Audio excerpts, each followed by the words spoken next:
I wake up one night and I had a buzz in my ear. We call it tinnitus. I didn't know that name at that time. I said, gee, I'm going to probably have some serious substance in my ear. So I phone up my doctor to have an appointment. Says, you clean up my ear? Says, well, go to the drugstore. They're going to sell some oil and it's going to clean up your ear. So after a few days, I go see the doctor and I said, but you have nothing in your ear. Says, well, no, but I go to bed and I have this buzz in my ear. So she says, that's tinnitus. You've taken so many drugs that there's nothing to do. You'll have to deal with it for the rest of your days. How long ago was that? That was in the fall. So we had already bought the apparatus.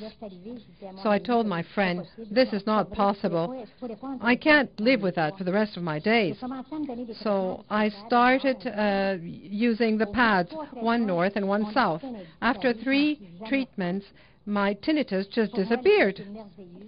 It was terrific. Are you going to say that chronic diseases exist? You know, I didn't want to live with that for the rest of my days. And that disappeared after 3 treatments. Another thing now. One of my cousins came to see me. She had a sprain on her foot. I said, well, I'm going to give you 2 treatments. I gave her 2 treatments. That was in Florida, and I saw her in the springtime then. That was in the winter. And I said, I want to ask you something. You know, when I have a sprain, my foot becomes blue, black, all sorts of colors. It lasts 2 to 3 months.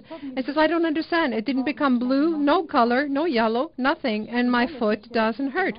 And I remember, you know, I in my mobile home, you know, there was a ladder, and I had my finger caught, and the finger became all sorts of colors, and then I had a RHUMART treatment, and after supper, there was no color in my finger. It wasn't blue, it wasn't red, it wasn't green, it wasn't yellow, nothing. It disappeared. That's what I had to say. Thank you.